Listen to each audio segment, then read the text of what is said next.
Hi.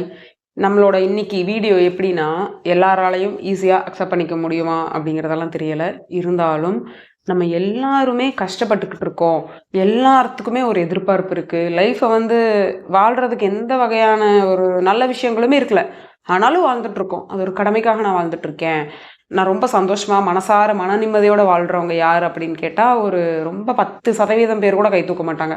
அந்த மாதிரி தான் நம்ம இன்னைக்கு இருக்கோம். அதுல சில விஷயங்கள வந்து நம்ம ரொம்ப நல்லா புரிஞ்சுக்கணும். அந்த விஷயத்த புரிஞ்சதுக்கு அப்புறம் நம்ம இம்மீடியட்டா ஒரு ஞானி ஸ்டேட்டுக்கு போயிருவோமான்னு கேட்டா, அப்படி கிடையாது.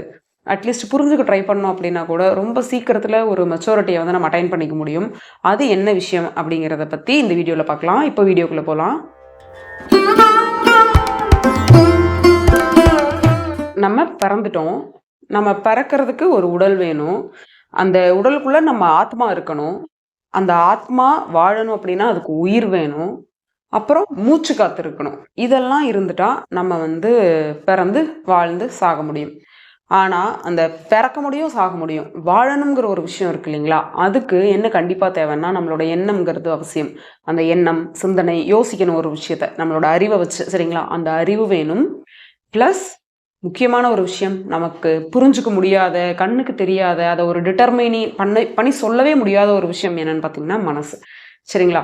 மனசுங்கிற ஒரு விஷயத்த வச்சுக்கிட்டு, எவ்ளோ இந்த உலகத்துல நடந்துட்டுருக்கு. நல்ல விஷயம் நடக்குது, கெட்ட விஷயம் நடக்குது, ரொம்ப எமோஷனலான விஷயங்கள் நடக்குது, துரோகம், ஏமாற்றம் இப்படி எல்லாமே விதவிதமா, "ஐயோ! இப்படி நடக்குமா? இந்த மாரிலாம் நடக்குமா? பரவாயில்லையே! இவ்ளோ கூட நடக்குமா? இவ்ளோ நல்லவங்களா இருப்பாங்களா?"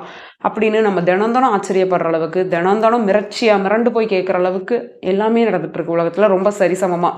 இது எல்லாத்துக்குமே காரணம், நமக்கு கண்ணுக்கு தெரியாத மனசு. இத எப்படித்தான் புரிஞ்சுக்கிறதுன்னு கேட்டீங்கன்னா, அதாவது இதுதான் மனசு.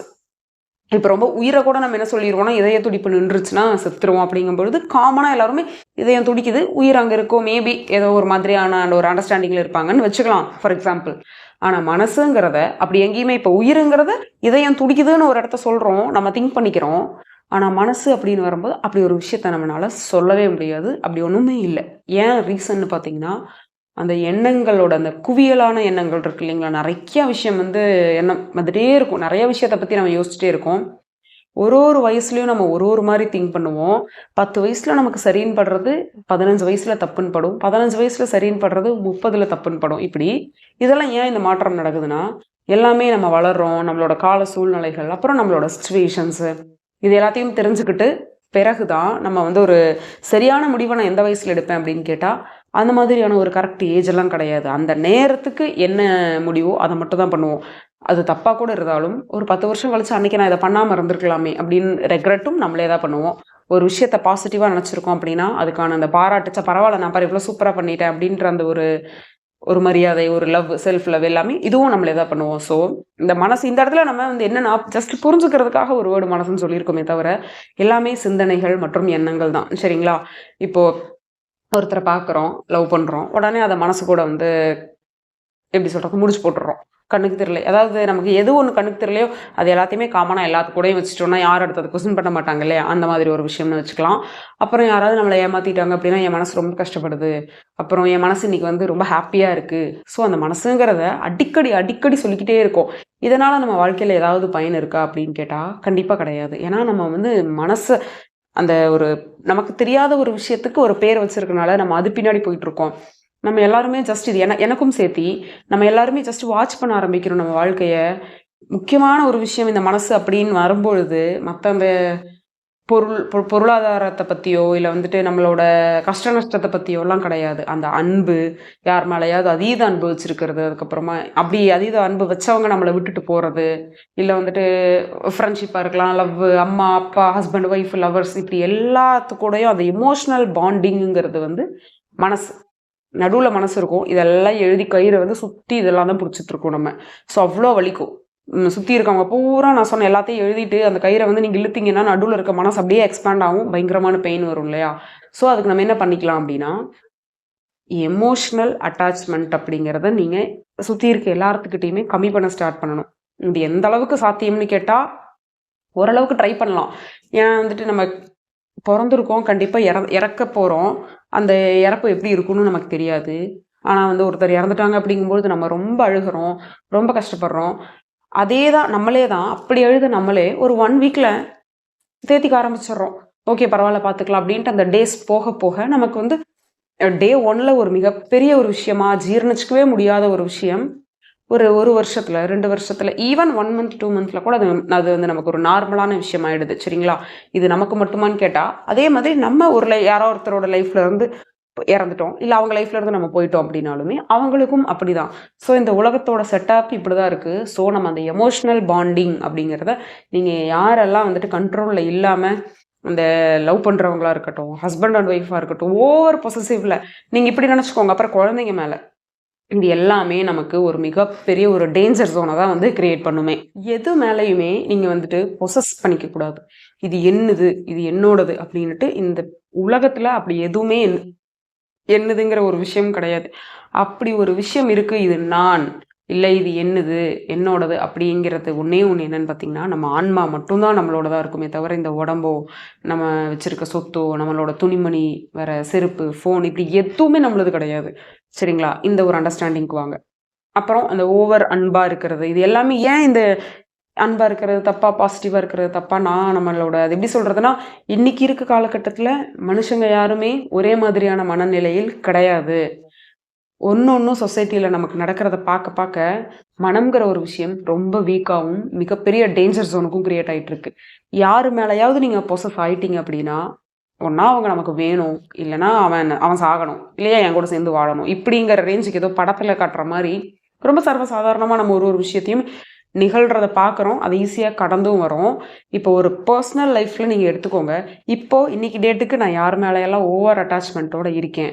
அப்படின்னு நீங்க நோட் பண்ணுங்க. இவங்க என் லைஃப்க்கு எவ்வளோ இம்பார்ட்டன்ட்? ஏன் எனக்கு இவங்க இம்பார்ட்டன்ட்? இவங்க போனா எனக்கு என் லைஃப்ல என்ன நடக்கும்? இவங்க இல்லாம என்னால வாழ முடியுமா? இல்ல இவங்க என்ன ஏமாத்திட்டு போயிட்டா என்னோட சிச்சுவேஷன் எப்படி இருக்கும்? இது எல்லாமே நீங்க வந்து கண்டிப்பா பண்ணிக்கணும். இல்லங்க எனக்கு வேலை நெறையா இருக்கு. எனக்கு வந்து கமிட்மெண்ட்ஸ் நெறையா இருக்கு. அதனால நீங்க சொல்ற இதெல்லாம் என்னால ஃபாலோ பண்ண முடியாது அப்படின்னா, ஓகே நீங்க விட்டுறலாம்.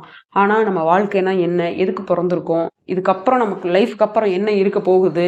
இப்படியே ஒரு ஒரு வாட்டியும் பொறந்து பொறந்து இந்த எமோஷனல் கூட அட்டாச்மெண்ட் ஆயிட்டே தான் இருக்கணுமா? இல்ல அவேர்னஸோட கூட நம்ம அடுத்தது பொறக்கலாமா?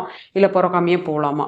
இப்படிங்கிற நெறையா அந்த ஸ்பிரிச்சுவாலிட்டியில, ஈர்ப்பு விதியில, கடவுள் நம்பிக்கை இருக்கிறவங்க யோசிச்சுட்டு இருக்கீங்க அப்படின்னா, நீங்க லிஸ்ட்ட போடுங்க. இவங்க இல்லன்னா என்ன ஆகும்? அதுக்காக வந்து நீங்க வெறுப்ப காட்டணும். இல்ல நீ ஒரு நாள் என்ன விட்டு போயிருவ. அதனால நான் வந்து உங்க கூட இனி பேச மாட்டேன். அப்படியெல்லாம் கிடையாது. எல்லாமே ஆன்மா தான். நம்ம அதாவது சுத்தி இருக்க எல்லாமே ஆன்மா. அந்த வந்து லிவிங் திங்ஸா இருக்கலாம், நான் லிவிங் திங்ஸா இருக்கலாம். அதுவும் நான் தான், நானும் நான் தான். அப்படிங்கிற அந்த அத்வைதம் ஸ்டேட்ல நம்ம வந்து இருக்கிறதுக்கு வந்து கண்டிப்பா ஒரு மிகப்பெரிய பிராக்டிஸ் தேவை. பிராக்டிஸ் இல்லாமலாம் இத நம்ம வந்து சாத்தியப்படுத்தவே முடியாது. ரொம்ப அன்பா இருக்கீங்கன்னா, அந்த அன்ப வந்து கம்மி பண்ணுங்க. எப்படி கம்மி பண்ணணும்னா, அவங்க இல்லன்னா நான் இல்லங்கிற ஒரு ஸ்டேஜ விட்டுட்டு, அவங்க மேல நான் அன்பா இருக்கேன். அவ்வளோதான். அவங்க இல்லையா, நான் கஷ்டப்படுவேன், வருத்தப்படுவேன். ஏன்னா வந்து நம்மள இந்த ஹியூமன் பாடிக்கு உண்டான அந்த எமோஷன்ஸ், அந்த ஹார்மோன்ஸ் எல்லாம் நமக்கு இருக்கும் தான். நம்ம உடனே கடவுள் நிலையில போயிட்டு யாரு செத்தாலும் நான் அழமாட்டேன். என்னை யார் விட்டுட்டு போனாலும் நான் அப்படியே உட்காந்துட்டு இருப்பேன். அது கிடையாது. அந்த மெச்சூரிட்டிய வளர்த்துக்க ஸ்டார்ட் பண்ணணும். இது வந்து நமக்கு என்னத்த சொல்லிக் குடுக்கும்னா, லைஃப்ல எதுவுமே நிரந்தரம் இல்லை அப்படிங்கிறத நமக்கு கத்துக் குடுக்கும். நமக்கு வாழ்க்கையில வெற்றி, தோல்வி எது வந்தாலும் அது என்னது எதுவுமே இல்ல இந்த உலகத்துல. அப்படிங்கிற ஒரு நிலைக்கு நம்மள ஆட்டோமேட்டிக்கா கொண்டு போகும். இது வந்து ஒரு மனநிறைவான வாழ்க்கைய வாழ்றதுக்கு ரொம்ப யூஸ்ஃபுல்லா இருக்கும்னு வைங்களேன். யாரு கூடயும் நம்ம போட்டி போட மாட்டோம், பொறாமப்பட மாட்டோம். இந்த மனச வந்து மனசுங்கிற ஒரு விஷயம் நமக்கு புரிதலுக்காக இருக்குதுங்கும்பொழுது, அத நம்ம சரியா கையாளணும். ஒரு ஒரு நிமிஷத்துக்கு நிமிஷம் மாறிக்கிட்டு இருக்கும் நம்மளோட எண்ணம்.